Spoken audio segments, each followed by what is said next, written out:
ya también funciona a veces. Pero bueno, es bueno que traigamos nuestra Biblia y vamos a estar leyendo, vamos a continuar. Hemos estado viendo la carta de Pablo a los romanos y bueno, ya si has estado todos estos domingos aquí con nosotros, pues has escuchado en varias ocasiones que lo que Pablo estaba escribiendo en esta carta estaba dedicado a un grupo de cristianos que se encontraban en Roma.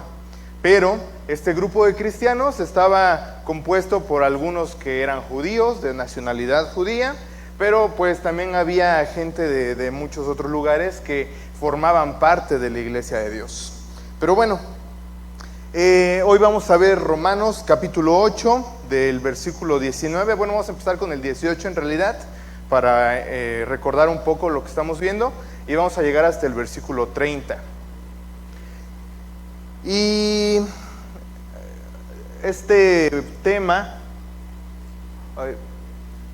me recordó un poco a una noticia que leí hace unas pocas semanas cuando estaba llevándose a cabo los Juegos Olímpicos en la ciudad de París. Y esta noticia hablaba de que todos los atletas que ganaban alguna medalla, ya fuera oro, plata o bronce, aparte de tener el privilegio y la recompensa de ser reconocidos como el mejor, o el segundo o el tercer mejor de su disciplina a nivel mundial, prácticamente todos los países que participaban le daban un premio a aquellos que conseguían ganar una de esas preseas, ¿sí? Los premios variaban de un país a otro, pero la mayoría daban premios en efectivo. Los tres países que más dinero le pagaban a los que ganaban medallas era Hong Kong, que daba un premio, imagínate, de $768,000, ¿sí? En segundo lugar está Israel, que pagaba $275,000. Y en tercer lugar, el país de los que más pagaban era Serbia, con $218,000, ¿sí? Entonces, todos los atletas que ganaron en los Juegos Olímpicos de este verano,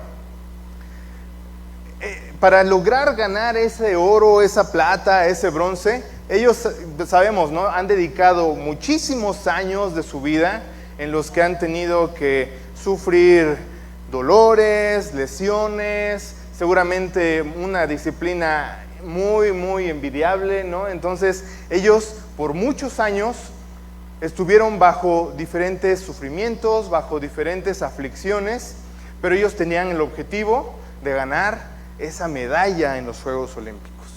Y como premio al ganar esa medalla, pues ellos también iban a recibir pues premios en efectivo, y en muchos otros casos también ganan pues otro tipo de premios, ¿no? Patrocinios, promociones, seguros de vida, etcétera, etcétera, ¿no?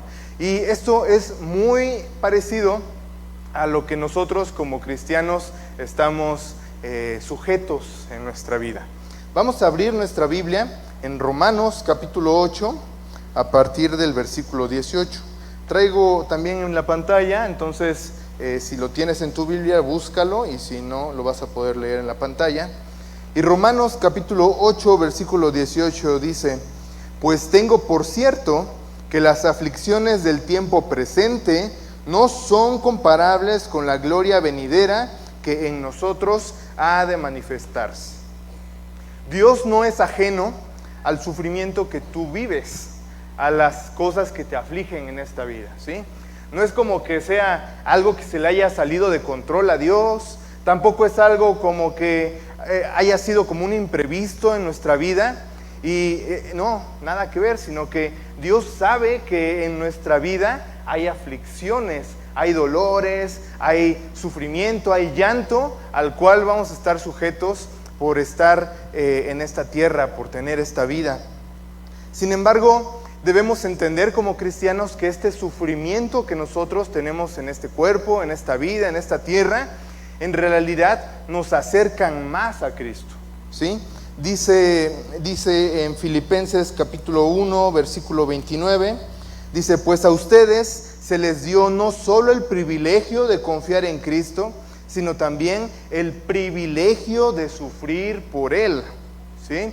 Y yo sé que tú tienes tus aflicciones en tu vida. Dios está consciente que tú y yo hay cosas que nos hacen sufrir. Sin embargo, el Señor nos está diciendo que es un privilegio el sufrimiento que tenemos como cristianos, y eso es parte también del carácter que Dios está formando en nosotros para que nosotros podamos ser más conforme al propósito que Él tiene para nosotros en nuestra vida. Sin duda hay sufrimiento en nuestras vidas, pero también debemos entender que ese sufrimiento que nos acerca a Cristo es porque el sufrimiento que vivió Cristo pues es mucho más grande, más significativo que el sufrimiento que nosotros tenemos, y no porque el nuestro sea menos, no porque el nuestro no duela, no porque el nuestro sea pequeño, sino que es parte del camino al cual el Señor nos está sujetando. Luego en el versículo 19 dice: porque el anhelo ardiente de la creación, a ver, ahí está, a ver, ¿me ayudan a regresarle al 19, por favor? Dice: porque el anhelo ardiente de la creación es el aguardar la manifestación de los hijos de Dios, porque la creación fue sujetada a vanidad, no por su propia voluntad, sino por causa del que la sujetó en esperanza.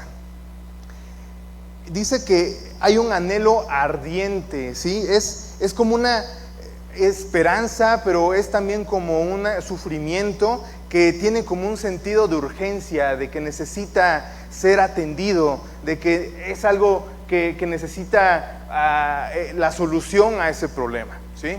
Y está hablando de que la creación fue sujetada a vanidad, que la creación aguarda la manifestación de los hijos de Dios, y es que eso en realidad es parte de lo que nosotros estamos viviendo en el día a día. Vamos a leer Génesis capítulo 1, ese no lo traigo en la pantalla, así que puedes buscarlo en tu Biblia. Génesis capítulo 1, versículos 26 y 27, que dice: entonces dijo Dios: hagamos al hombre a nuestra imagen, conforme a nuestra semejanza, y señoree en los peces del mar, en las aves de los cielos, en las bestias, en toda la tierra, y en todo animal que se arrastra sobre la tierra. Y creó Dios al hombre a su imagen, a imagen de Dios lo creó, varón y hembra los creó. Luego el versículo 31 dice: y vio Dios todo lo que había hecho, y he aquí que era bueno en gran manera, y fue la tarde y la mañana el día sexto. Y luego el 2:15 dice: tomó pues Jehová Dios al hombre y lo puso en el huerto de Edén para que lo labrara y lo guardase. Cuando Dios creó esta tierra, los cielos y todo lo que conocemos como la creación, dice que Dios puso al hombre para que señoreara, para que reinara, para que gobernara sobre toda la creación, para que cuidara de la tierra, para que la sembrara. Y dice que cuando Dios vio la creación, Él dijo que era buena, ¿sí? Dios le dio la autoridad al hombre, y el hombre tenía la autoridad para poder hacer uso de la creación, pero también debemos entender que no había pecado en este momento, ¿sí? Así que todo era un funcionamiento perfecto. No había sobreexplotación, tampoco había lo que después vemos en Génesis 3 cuando Dios maldice la tierra, sino que Dios creó a la naturaleza, a los cielos, al agua, todo perfecto, y al hombre también, ¿sí? Y ahora Pablo nos está diciendo que la creación, dice, fue sujetada a vanidad, ¿sí? Cuando nosotros leemos Génesis capítulo 3, que habla acerca de la caída y el pecado de Adán y Eva, y de la maldición que Dios ahora da a la creación, es porque las acciones que tomó Adán, las acciones que tomaron Eva, impactaron no solamente a ellos y su relación de ellos con Dios, sino que impactaron a su entorno, ¿sí? Impactaron a la creación que Dios había hecho perfecta, que Dios había hecho buena. Sin embargo, cuando leemos Génesis capítulo 3, versículos 14 al 18, dice: y Jehová Dios, A este punto, Adán y Eva ya habían pecado. dice, y Jehová Dios dijo a la serpiente: por cuanto esto hiciste, maldita serás entre todas las bestias y entre todos los animales del campo. Sobre tu pecho andarás y polvo comerás todos los días de tu vida. Y pondré enemistad entre ti y la mujer, entre tu simiente y la simiente suya. Esta te herirá en la cabeza y tú le herirás en el calcañar. A la mujer dijo: multiplicaré en gran manera los dolores en tus preñeces. Con dolor darás a luz los hijos, y tu deseo será para tu marido, y él se enseñoreará de ti. Y al hombre dijo: por cuanto obedecisteis a la voz de tu mujer, y comisteis del árbol que te mandé diciendo: no comerás de él, te mandé diciendo, maldita será la tierra por tu causa. Con dolor comerás de ella todos los días de tu vida. Espinos y cardos te producirá, y comerás plantas del campo. Nosotros a veces, muchos creo que nos gusta cuando salimos de viaje y vemos las montañas, vemos el mar, vemos la creación y nos maravillamos, ¿no?, de la belleza que hay en la creación de Dios. Sin embargo, lo que nosotros estamos viendo en la creación en realidad es una creación decaída de lo que el Señor había creado en un inicio. Y es un mundo que no funciona correctamente, porque en el mundo hay tierra, hay minerales, hay agua, hay aire, pero la tierra, dice, da espinos, da hierba que no sirve para nada, tiene muerte dentro de sí y no funciona como en realidad Dios la había creado. Por eso en el versículo que acabamos de leer de Romanos dice, regresando al 19, dice: porque el anhelo ardiente de la creación es el aguardar la manifestación de los hijos de Dios, porque la creación fue sujetada a vanidad, no por su propia voluntad, sino por causa del que la sujetó en esperanza. Porque también la creación misma será libertada de la esclavitud de corrupción, a la libertad gloriosa de los hijos de Dios, porque sabemos que toda la creación gime a una, y a una está con dolores de parto hasta ahora. Dice Dios en esta carta de Pablo que la creación está aguardando la manifestación de los hijos de Dios, ¿sí? Dice que la creación tiene un dolor que no tiene forma de explicarlo. Dice que gime, ¿sí?, que hay un dolor tan intenso, tan profundo, que no hay palabras para describirlo.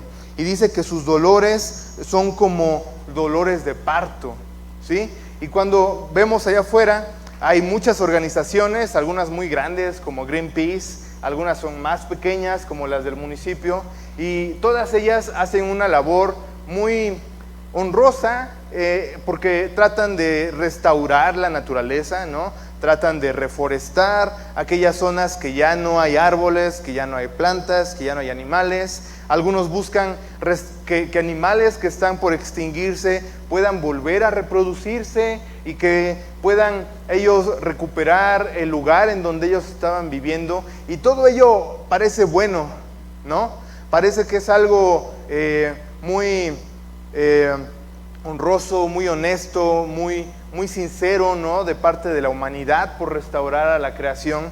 Pero debemos entender dos cosas acerca de esto.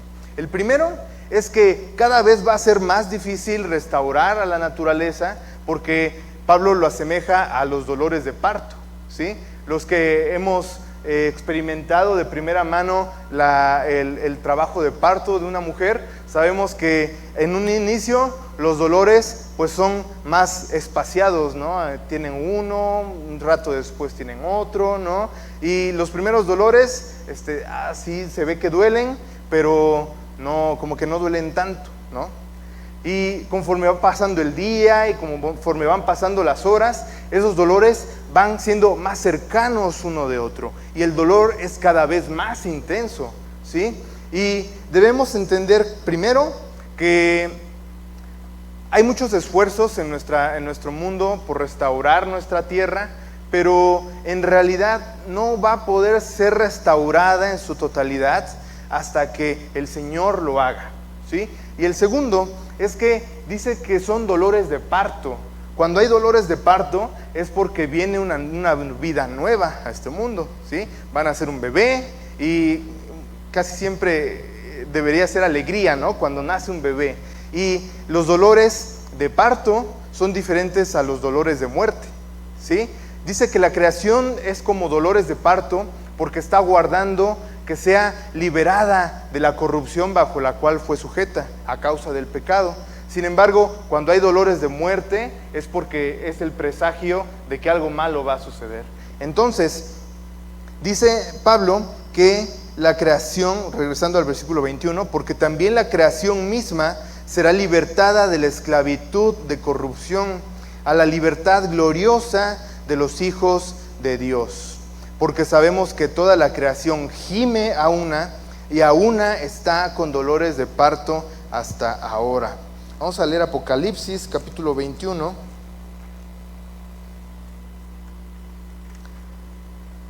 Apocalipsis 21 de los versículos 1 al 3 y dice, Juan está en su escrito y dice, vi un cielo nuevo y una tierra nueva, porque el primer cielo y la primera tierra pasaron y el mar ya no existía más. Y yo, Juan, vi la santa ciudad, la nueva Jerusalén, descender del cielo de Dios, dispuesta como una esposa ataviada para su marido, y oí una gran voz del cielo que decía, he aquí el tabernáculo de Dios con los hombres, y Él morará con ellos, y ellos serán su pueblo, y Dios mismo estará con ellos como su Dios.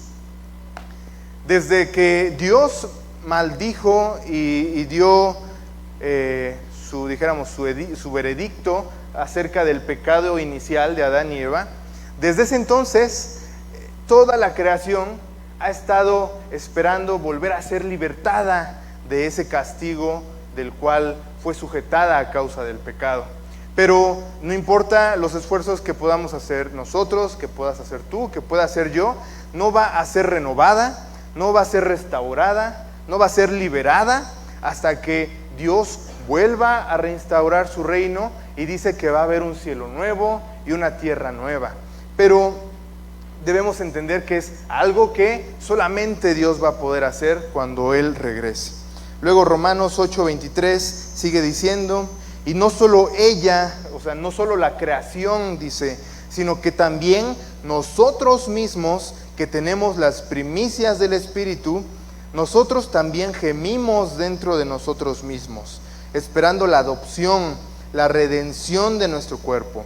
Porque en esperanza fuimos salvos, pero la esperanza que se ve no es esperanza, porque lo que alguno ve, ¿a qué esperarlo?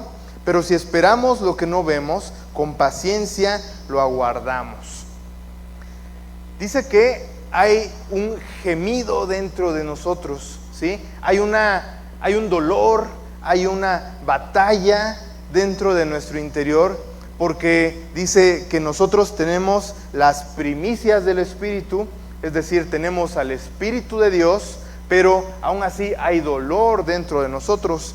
En 1 Corintios, capítulo 3, versículo 16, vamos a buscar 1 Corintios 3, 16,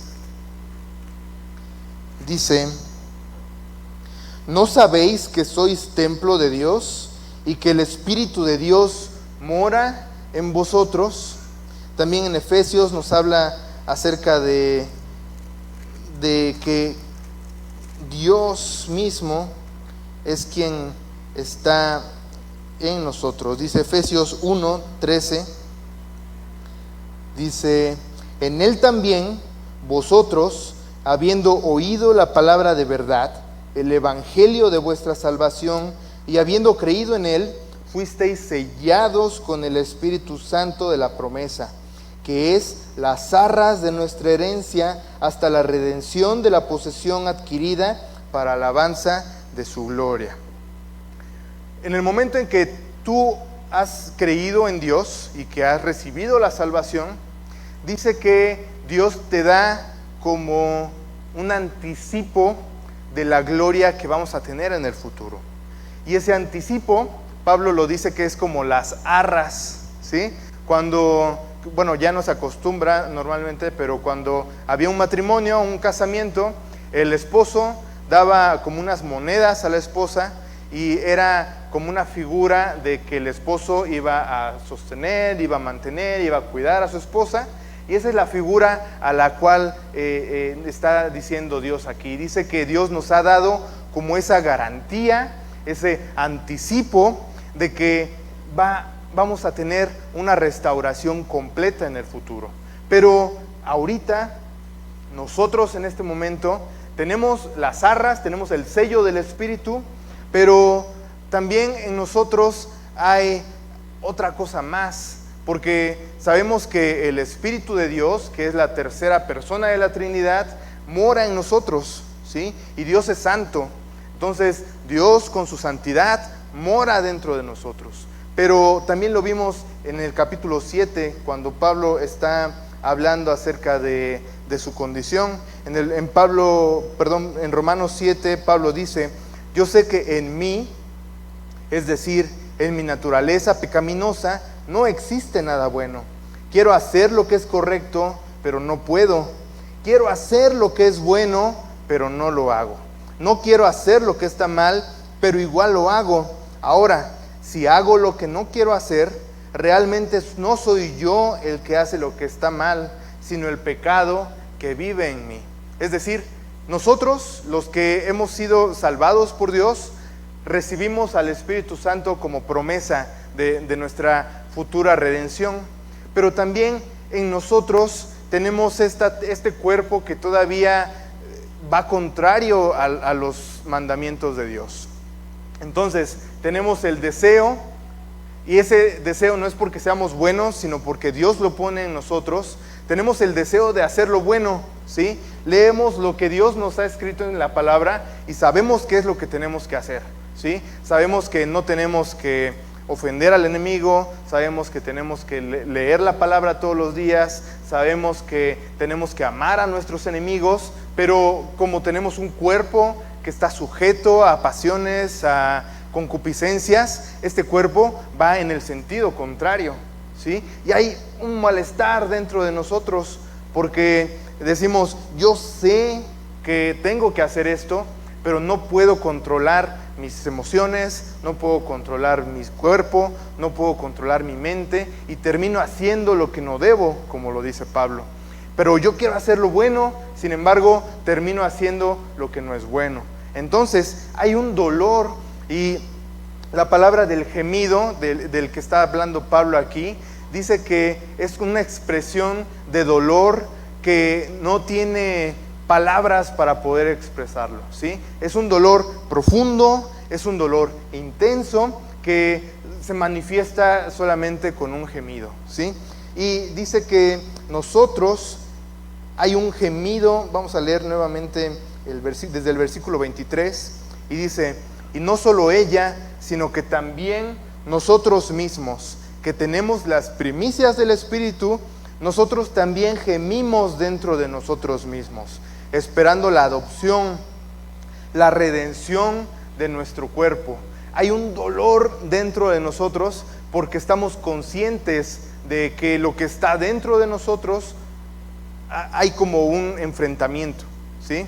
El Espíritu de Dios que nos guía y que nos corrige y que nos redarguye y que nos instruye, pero también tenemos el cuerpo y nuestra carne que no quiere seguir lo que el Espíritu Santo nos guía. Entonces hay un gemido porque estamos esperando la adopción, la redención de nuestro cuerpo, porque sabemos que al final de nuestro camino, al final de nuestra carrera, vamos a tener un ser completamente renovado. Luego dice: porque en esperanza fuimos salvos, pero la esperanza que se ve no es esperanza, porque lo que alguno ve, ¿a qué esperarlo? Pero si esperamos lo que no vemos, con paciencia lo aguardamos. Vamos a leer 1 Corintios, capítulo 15.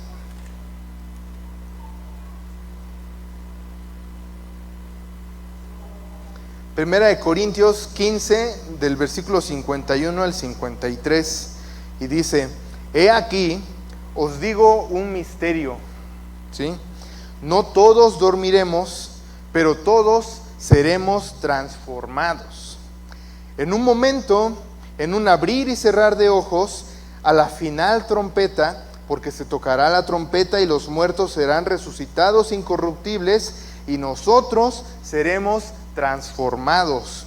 Porque es necesario que esto, se refiere a nuestro cuerpo, a nuestro ser, es necesario que esto corruptible se vista de incorrupción y esto mortal se vista de inmortalidad. Esa es la esperanza a la cual estamos sujetos tú y yo, los que creemos en Cristo, obviamente. Que ahorita, en estos años, en esta vida, tenemos este dolor interno porque es una batalla interna, ¿sí? Pero tenemos esa esperanza de que cuando muramos o cuando Cristo regrese, nuestro cuerpo va a ser transformado. Y dice que nuestro cuerpo que se envejece, nuestro cuerpo que se enferma, nuestro cuerpo que se adolece, que es corruptible, que es mortal, dice que va a ser transformado en algo incorruptible, en algo inmortal, ¿sí? Y esa es la esperanza que tenemos. Y luego en Apocalipsis capítulo 21 otra vez,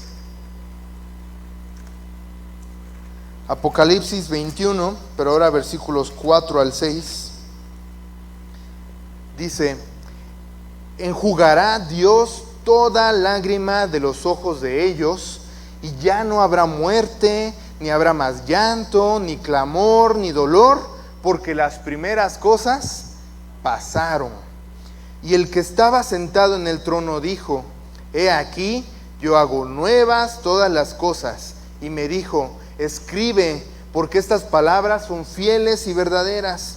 Y me dijo: hecho está, yo soy el alfa y el omega, el principio y el fin. Al que tuviere sed, yo le daré gratuitamente de la fuente del agua de vida. Hasta me dio sed.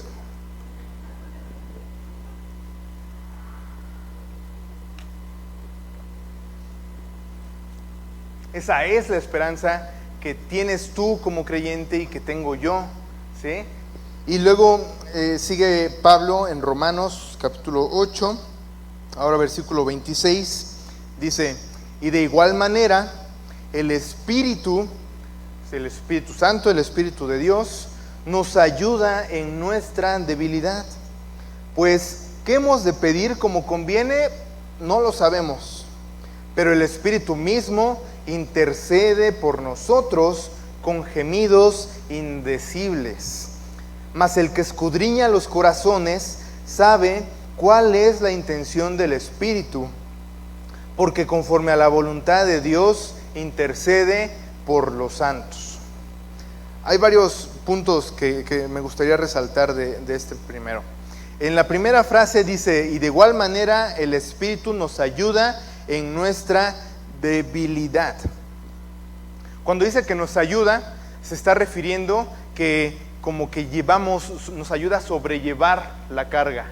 No es como que el Espíritu ya ahora va a llevar todo por mí y ya yo descanso, yo no hago nada, no, sino que nos alienta, nos da fuerza, nos ayuda. Dice que nos ayuda en nuestra debilidad, ¿no? Y el que sea más orgulloso va a decir: bueno, pues nada más tengo como 2, ¿no?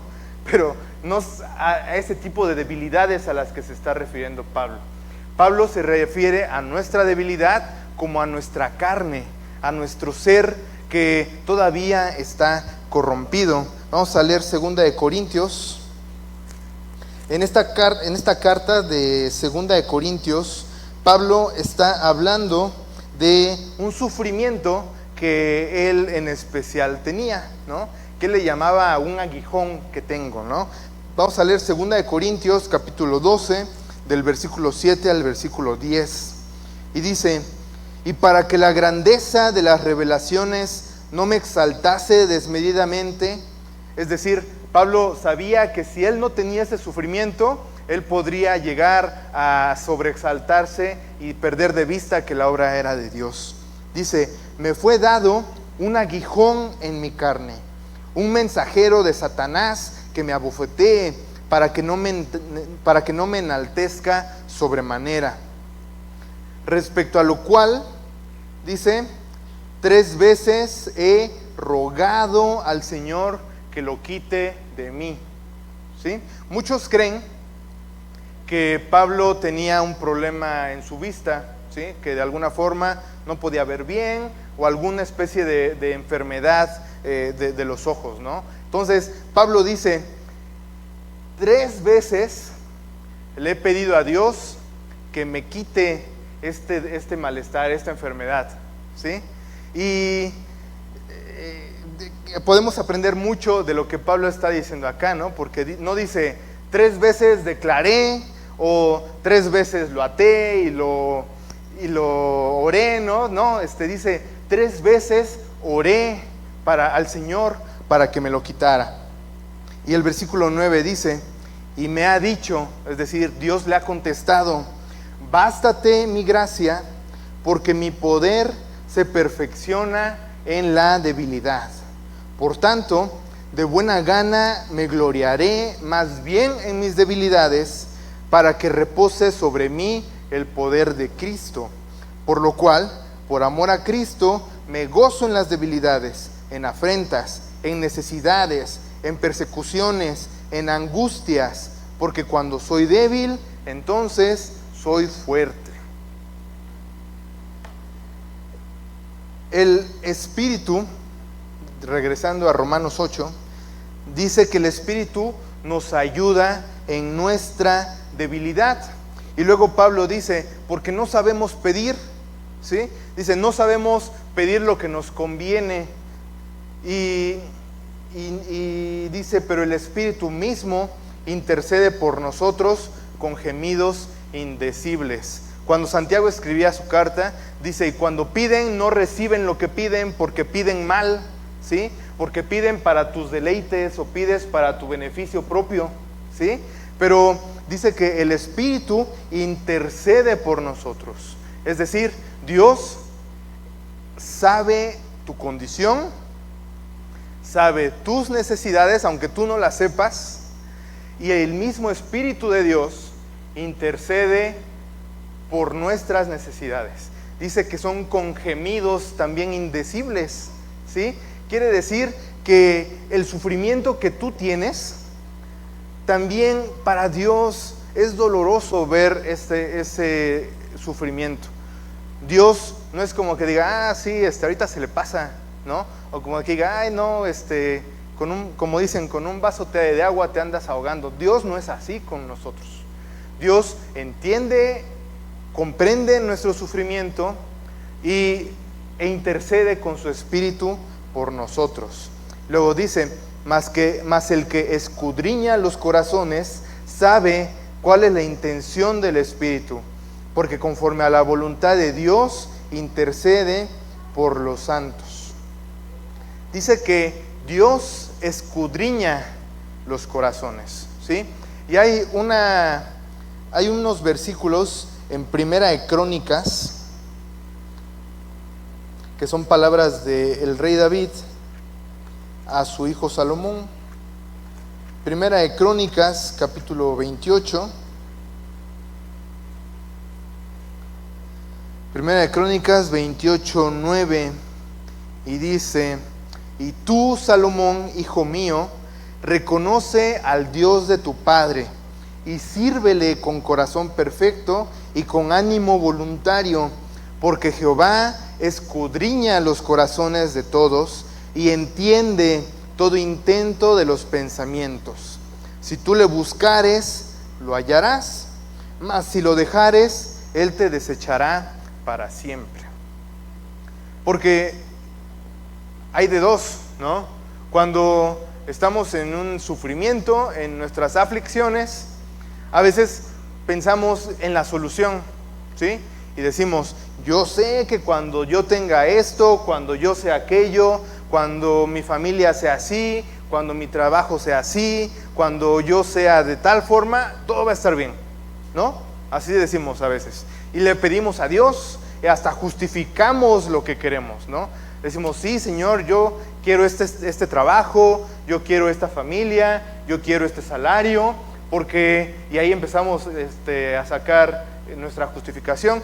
Porque así voy a tener tiempo para servir, porque así voy a tener dinero para ofrendar, porque así voy a servir con mi familia a Dios, ¿no? Y justificamos los deseos de nuestro corazón, ¿no? O podemos estar en el otro extremo.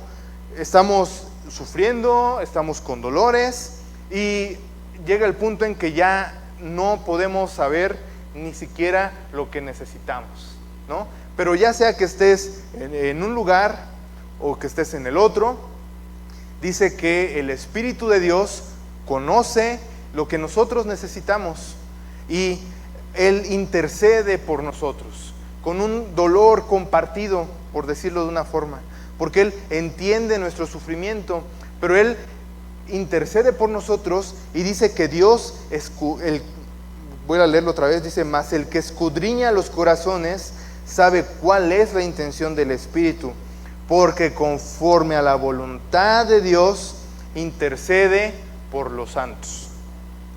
Hay una voluntad, hay un fin, un propósito para el cual tú y yo estamos sujetos, ¿sí? Aunque tú no lo sepas o aunque tú tengas otro, en realidad hay un fin bajo el cual tú estás sujeto y por el cual tú también estás aquí, ¿sí? ¿Y cuál es ese fin? Lo vamos a ver en los versículos más adelante. Vamos a seguir en Romanos capítulo 8, versículo 28 y 29. Y este es uno de los versículos que muchas veces nos gusta recitar, ¿no? O lo vemos en muchas situaciones, en muchos lugares, pero es importante que entendamos lo que implica este versículo. Romanos 28 dice: y sabemos que a los que aman a Dios, todas las cosas les ayudan a bien. Esto es, a los que conforme a su propósito son llamados. Porque a los que antes conoció, también los predestinó para que fuesen hechos conformes a la imagen de su Hijo, para que Él sea el primogénito entre muchos hermanos. No te dejes llevar por la frase que está en medio de este versículo, que dice: todas las cosas ayudan a bien, ¿no? Porque podemos caer en enseñanzas o en creencias, ideas, que no es lo que Dios nos está diciendo en este versículo. La primera frase del versículo 28 dice: y sabemos que a los que aman a Dios, ¿sí? Hay una condición para la bendición de la que Pablo está hablando aquí, porque Pablo dice: todas las cosas ayudan a bien, pero hay una condición para que esto suceda. Dice: y sabemos que a los que aman a Dios. Vamos a leer Juan capítulo 14, el Evangelio de Juan.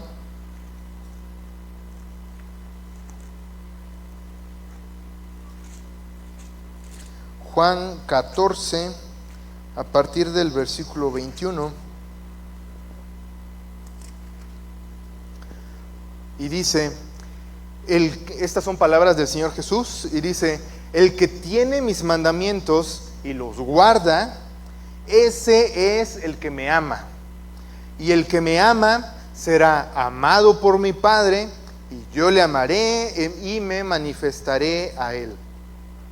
Le dijo Judas, no el Iscariote: Señor, ¿cómo es que te manifestarás a nosotros y no al mundo? Respondiendo Jesús y le dijo: el que me ama, mi palabra guardará, y mi Padre le amará, y vendremos a él y haremos morada con él. El que no me ama no guarda mis palabras, y la palabra que habéis oído no es mía, sino del Padre que me envió. Os he dicho estas cosas estando con vosotros, mas el Consolador, el Espíritu Santo, a quien el Padre enviará en mi nombre, Él os enseñará todas las cosas y os recordará todo lo que yo os he dicho. Entonces, dice que quien ama a Dios es quien obedece ¿qué? Sus mandamientos, su palabra, lo que Él nos ha dejado escrito en la Biblia. Entonces, para obedecer algo, para obedecer los estatutos de Dios, la palabra de Dios, debo primero conocerla, ¿sí? No puedo cumplir algo que no entiendo, algo que no conozco, sino que para poder demostrar el amor que yo le tengo a Dios, ¿no? Porque muchas veces lo cantamos y alzamos las manos y lloramos y oramos, ¿no? Y decimos, Señor, yo te amo, y Señor, yo estoy para ti, pero ni siquiera sabemos cuáles son los mandamientos que Dios nos está pidiendo, ¿sí? Y el Señor Jesús dice, no dijo, el que me ama es el que cierra los ojos cuando canta, ¿no? ¿Verdad? No dijo, el que me ama es el que va todos los domingos acá, no, ¿verdad? Dice, el que me ama es el que obedece y el que guarda mis mandamientos. Y luego dice que el Espíritu nos va a guiar, ¿sí? Y eso ya hablamos hace ratito, que el Espíritu está dentro de nosotros como jalando, empujando, animándonos a que sigamos el camino bajo el cual Dios nos ha mandado estar. Y ahora sí viene la parte que nos gusta, ¿no? Porque dice, todas las cosas les ayudan a bien, y creemos que va a ser como casi un superpoder, ¿no? Algo tocamos, algo señalamos, algo pensamos, y las cosas funcionan bien, todo me sale de maravilla, y las cosas nunca pudieron estar mejor, ¿no? Pero eso no es a lo que Pablo se está refiriendo. En realidad, Pablo se está refiriendo que todas las situaciones, todos los tiempos, todas las personas, todos los problemas que nosotros atravesamos cooperan para bien, ¿sí? Pero ¿cuál es ese bien? O sea, ¿cuál es ese fin para el cual todas estas cooperan? Dice el versículo que leímos, todas las cosas les ayudan a bien, esto es, a los que conforme a su propósito son llamados. ¿Y cuál es ese propósito? Bueno, el versículo 29 dice, porque a los que antes conoció, también los predestinó para que fuesen hechos conforme a la imagen de su Hijo, para que Él sea el primogénito entre muchos hermanos. Muchas veces nos hacemos llamar cristianos, ¿no? Pero en la antigüedad, cuando les decían cristianos a los que creían en Jesús, pues era como en un sentido de burla, ¿no? Porque era como decirle, los pequeños cristos que ahí van y que hacen cosas raras y que mueren ahí en el circo romano, ¿no? Pero lo que Dios nos está diciendo a través de la carta de Pablo es que el propósito que Dios tiene para tu vida es formar una imagen de Cristo ahí donde tú estás. Hace un momento Miguel lo decía, ¿no? El pastor Miguel, y decía, tú en tu trabajo, en tu vecindario, en tu familia, tienes mucho trabajo por hacer, ¿sí? Y es ahí donde ellos necesitan a la imagen de Cristo, donde ellos necesitan la luz, la sal, a la cual nosotros hemos sido llamados a ser, y eso es lo que Dios quiere formar en ti. Eso implica muchas cosas, ¿sí? Porque eso implica poner en uso nuestros dones, poner en uso también nuestra relación activa con Dios, ¿no? Porque dice que nosotros le amamos, pero que el Padre también nos ama, ¿sí? Y este es un propósito bajo el cual Dios te invita a que lo tomes como parte de tu propósito de ser. Porque no nos ha llamado Dios exclusivamente a reunirnos, no nos ha llamado Dios exclusivamente a cantar, no nos ha llamado Dios exclusivamente a las cosas que a veces pensamos que hacemos como cristianos, sino que el propósito para el cual Dios te ha llamado es para que Cristo sea formado en ti, ¿sí? Así que a veces volteamos, ¿no?, a un lado a otro, o volteamos a nosotros mismos y decimos, pues como que no me parezco mucho a Cristo, ¿no? Hay muchas cosas con las cuales tengo que trabajar y que con el poder de Dios se pueden hacer, pero todavía tenemos un camino por recorrer.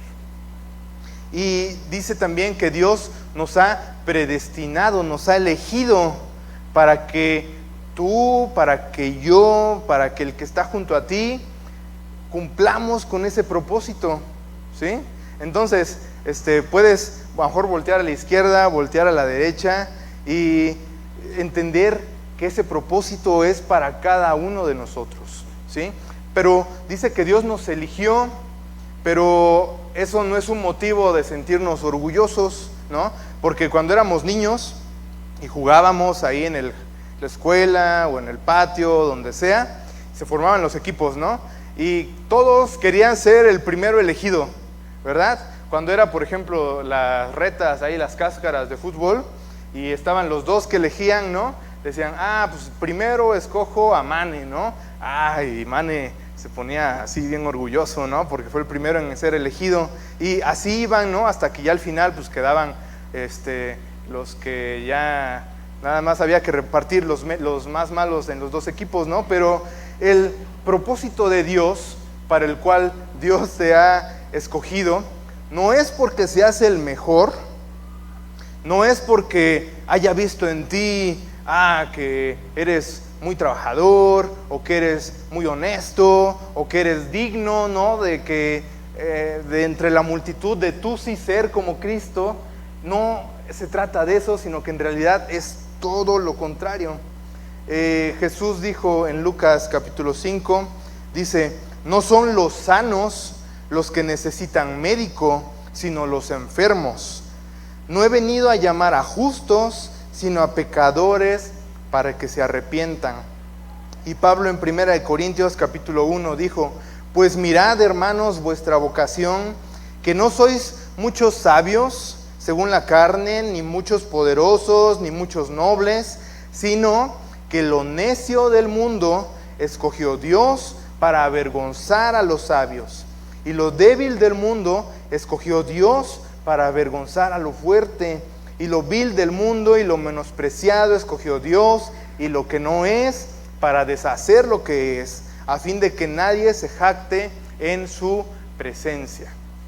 Ese mismo ejemplo lo podemos ver en los discípulos, ¿sí?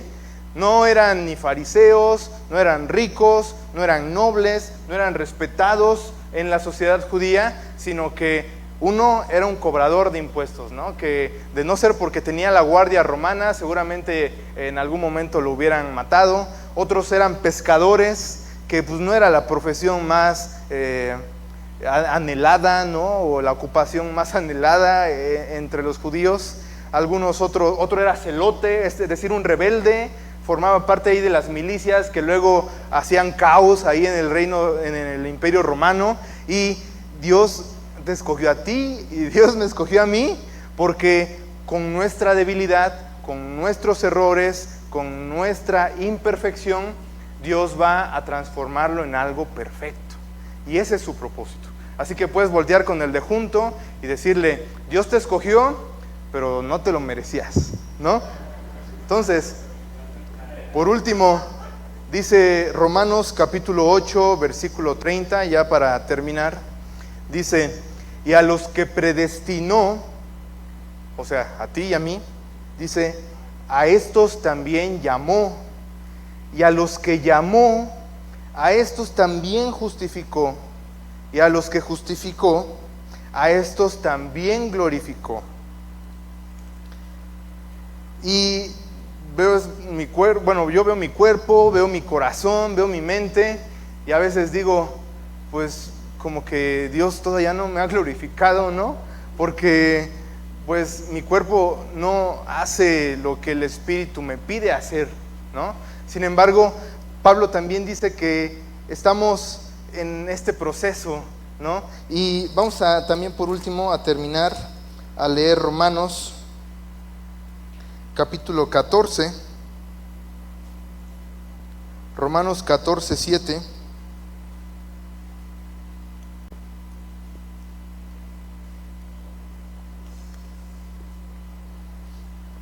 Y dice, porque ninguno de nosotros vive para sí, y ninguno muere para sí.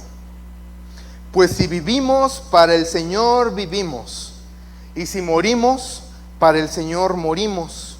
Así pues, sea que vivamos o que muramos, del Señor somos.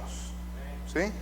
Y no sé qué te hace sentir el hecho de que entre tanta gente, entre tantos años y tantos tiempos, y de todo el mundo y de todo lo que ha pasado, el Señor te ha escogido a ti y me ha escogido a mí, y lo que el Señor quiere, sí quiere darte su vida y dice que nos la da en abundancia, y sí quiere formar en ti una nueva vida, porque dice que lo que vivimos ahora, dijéramos que es solo como una prueba pequeña de lo que vamos a tener cuando estemos con Él.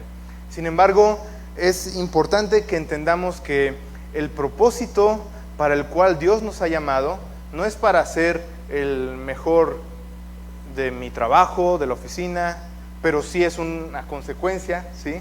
No es para ser lo que yo anhelo o lo que yo puedo pensar que es bueno para mí, sino que el propósito de Dios es formar el carácter de Cristo en nosotros, y eso va a traer más cosas consigo. Pero quiero terminar con esto último que leímos, que dice: pues si vivimos para el Señor, pues si vivimos para el Señor vivimos, y si morimos para el Señor morimos. Así pues, sea que vivamos o que muramos, del Señor somos. Y dice que, el versículo más famoso de este pasaje, dice que para los que aman a Dios, todas las cosas ayudan a bien, dice, para los que conforme a su propósito hemos sido llamados. Es decir, todo lo que te pasa en tu día a día, todo lo que sufres, todo lo que te gusta y que te hace feliz también, todas esas cosas trabajan para cumplir con el propósito al cual Dios te ha llamado. Vamos a orar. Amado Padre, te damos gracias por este tiempo y por tu palabra, Señor, que es viva y eficaz. Y gracias, Señor, te damos porque nos has dado la oportunidad y el privilegio, Señor, de poder ser parte de tu iglesia y de que nos hayas considerado, Señor, para que formes, Padre, el espíritu y el carácter de Cristo en nosotros.